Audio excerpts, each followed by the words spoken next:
Halo kawan, selamat datang kembali di channel Ruang Informasi. Konflik bersenjata di Papua hingga kini terus terjadi. Baku tembak yang mewarnai konflik tak jarang melukai bahkan menewaskan sejumlah orang. Dari personil TNI, Polri hingga anggota kelompok kriminal bersenjata atau disingkat KKB Papua.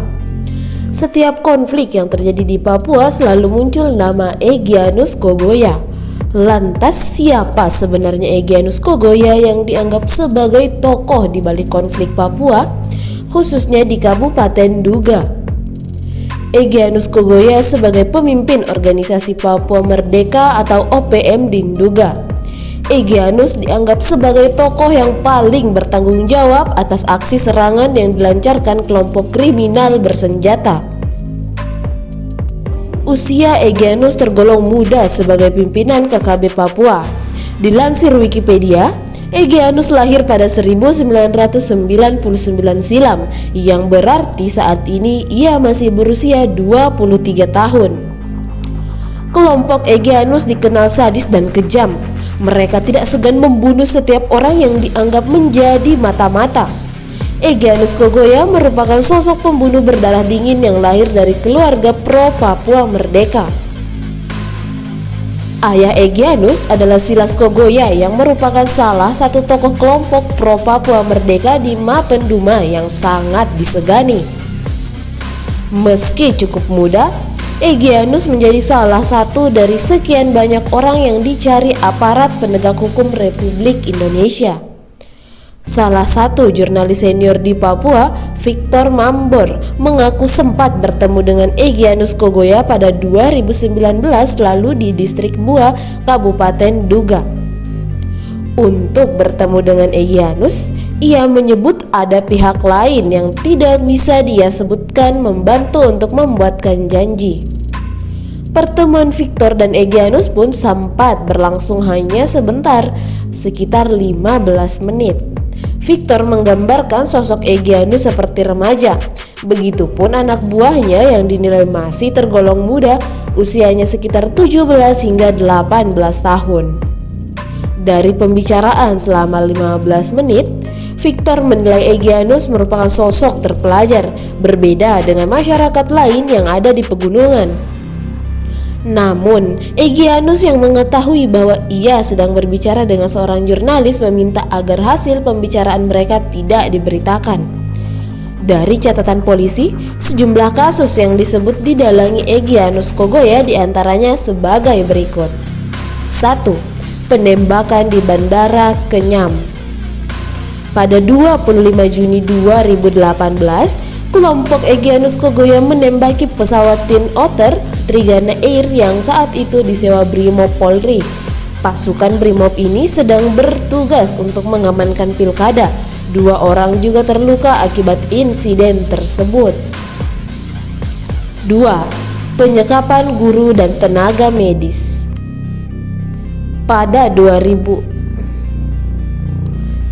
Oktober 2018, kelompok Egyanus Kogoya pernah menyekap belasan guru yang sedang Pada Oktober 2018, kelompok Egyanus Kogoya pernah menyekap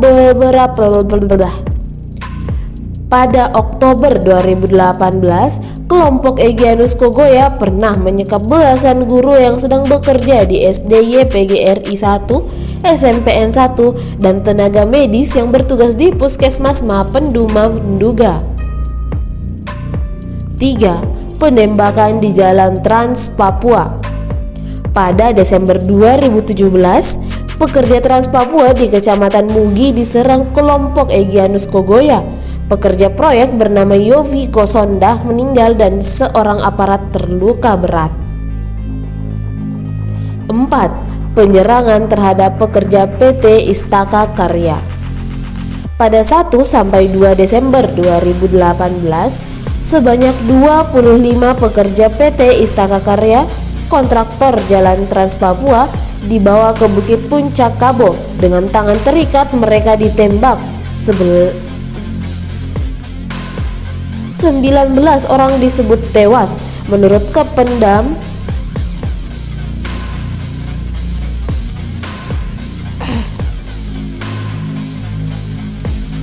Dengan tangan terikat mereka ditembak, 19 orang disebut tewas. Menurut Kapendam 17 Cendrawasih Muhammad Aidi, aparat akan menangkap hidup atau mati kelompok tersebut.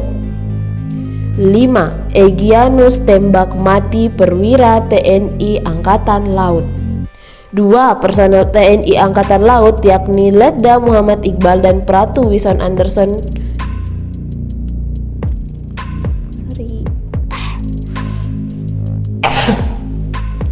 2 personel TNI Angkatan Laut yakni Letda Muhammad Iqbal dan Pratu Wison Anderson Here tewas dalam insiden penyerangan di pos Satgas Marinir Perikanan Kuari Bawah oleh kelompok Egyanus Kogoya pada tanggal 26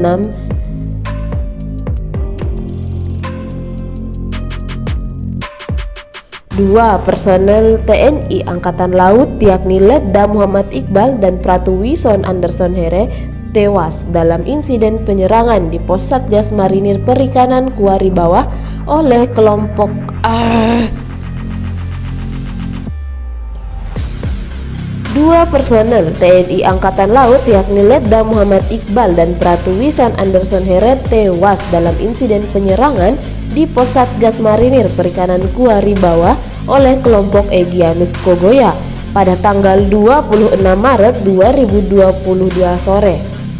Selain Letda Iqbal dan Pratu Anderson, ada 8 prajurit TNI lainnya yang mengalami luka serius dan kini telah mendapatkan perawatan medis. Berdasarkan data yang diperoleh, aksi penyerangan kelompok Egyanus Kogoya terjadi pukul 7.50 waktu Indonesia Timur, di mana dalam aksi tersebut Egyanus CS melakukan aksi penyerangan dengan cara membabi buta serta menggunakan bahan peledak atau granat pelontar.